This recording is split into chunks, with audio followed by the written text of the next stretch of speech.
So today I'll be discussing with you two books, Days at the Morisaki Bookshop and More Days at the Morisaki Bookshop by Satoshi Yagisawa, and it is translated by Eric Ozawa. So the author is Japanese, and these are his only published novels as far as I know. The first one was published in 2010, and the other one was published the following year. There's also a movie adaptation of this duology that I watched, so I'll be talking about it briefly as well as we go along. So let's get started. So in the first book, we meet our protagonist, Takako Morisaki, who happens to be working at a design firm with her significant other. So on a regular date between them, she was like talking about like her day or whatever, when suddenly her boyfriend tells her that he is getting married. So Takako is really shocked because as far as she knows, she's the only one who's dating this guy, but apparently not. So not only do these two work together in the same company, but his fiance apparently works with them as well. So you can imagine like the tremendous trauma that Takako suffers in like the very first chapters that we go through in this book. So she was like really devastated. Eventually Takako quits her job and then just like hangs out in her apartment, jobless and miserable and depressed. When a call from her mother comes in order to like solve this problem that Takako is facing, she suggests that Takako moves for just a while to Jimbocho's neighborhood, where her uncle runs a third generation bookshop that happens to be a used bookshop. So Takako was not really keen on the idea of suddenly moving to her uncle's used bookshop. First of all, because she does not really get along with her uncle. Like, she used to like him as a kid, but then as she grew up, she grew to dislike him because of his personality, until her uncle actually called her up and persuaded her into moving temporarily to the bookshop. So Takako arrives at Jimbocho and she meets her uncle, and she's like really weirded out about the fact that the whole neighborhood consists of used bookshops. She just does not get the hype, I guess, which is a shock for me and you as a reader, because we would freak out if we moved into a neighborhood full of bookshops, right? But not Takako. She moved into the second floor of the tiny bookshop that he runs, which is called the Morisaki Bookshop. And at first she's just like really depressed. She would just come out when like she had to, like to watch the shop while her uncle went to his doctor's appointment. It was okay for like the first few days, but like later on her uncle was like, come on, like you need to come out of the room, stop sleeping so much, you need to like explore this cool neighborhood. So finally he coerced her into leaving the room, and he was like, okay, I'll take you to this gorgeous place, and after that I'm just gonna leave you alone. Takako reluctantly went with her uncle to this cool place, and it just happens to be a really cool cafe that is like a few feet away from the bookshop itself. Little did she know that she would meet so many cool people on this single visit, and those people are gonna affect her life a lot moving forward in the story. Now, as for the second book, without spoiling too much, things pick up from where they left off in the first book, like nearly after like 3 years.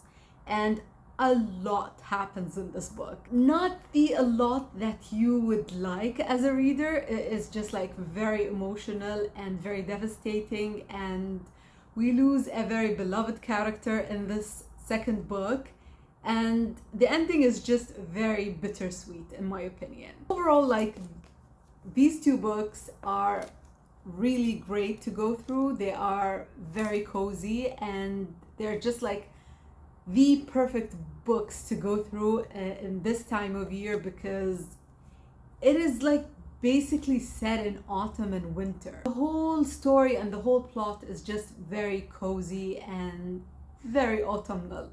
So there's a lot to unpack when it comes to this duology, and as you can see from my two books, I have annotated a lot, and it just so happens to be a Shiba book tag. As you can see, it is gorgeous. I honestly didn't annotate a lot of quotes as much as I annotated things that resonated with me.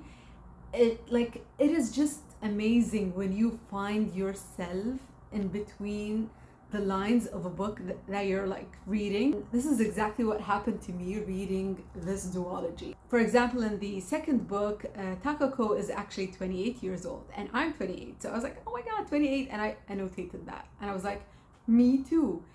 Even though that is just a useless annotation, it could be it's not that relevant, but it is to me. These books are just really cozy and really warm, and they just filled me with a lot of emotions. There are not a lot of characters in this book, but they really do resonate with you. These are people that you actually can meet in real life. They're very realistic and they are full of depth.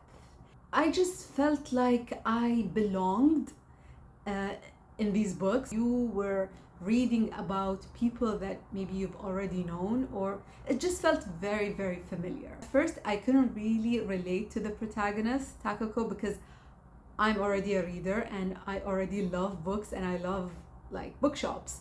So it was really interesting to see her growth with books and reading alike, and with her just becoming more open as a person, trying new things and being involved with friends and family more, and just her realizing her importance in these people's lives, especially to her uncle, who is just a joy to read about, even though he's a dork and he's just that typical funny uncle that has a lot of feelings, just trying to be cheerful to make you feel better. And he's just an amazing uncle. Satoru is one of the best characters in the book, as well as his wife Momoko, who I adored in these books. And it's just these characters that just fill you with so much warmth, as I said, and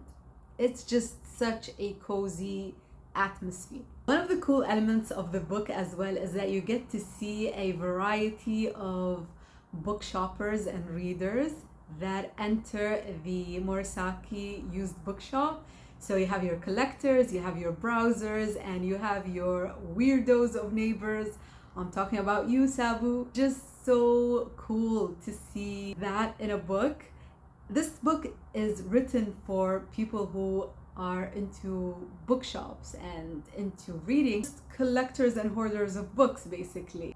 It was amazing to see these elements in the book. I really appreciated that factor. And to go to such detail in describing these buyers, and just how used bookshops work as well, where the uncle would go to auctions to gather books and sell them, and just the inner works of a used bookshop and just the community in general. Also having the festival of books, which is magical, even though that the plot was really slow at times, which I get because these books had the feel of slice of life anime. I don't know if you watch anime or if you're interested in anime, but there's a genre in anime called slice of life, and these books felt like that. They felt really slow, really mellow at times, and it just made sense, to be honest. Although this duology is very short, the books are 100 and maybe 60 plus pages only, they're not fast paced, and I guess that is the point. These novels make you slow down and make you appreciate slow living, and I really appreciate that.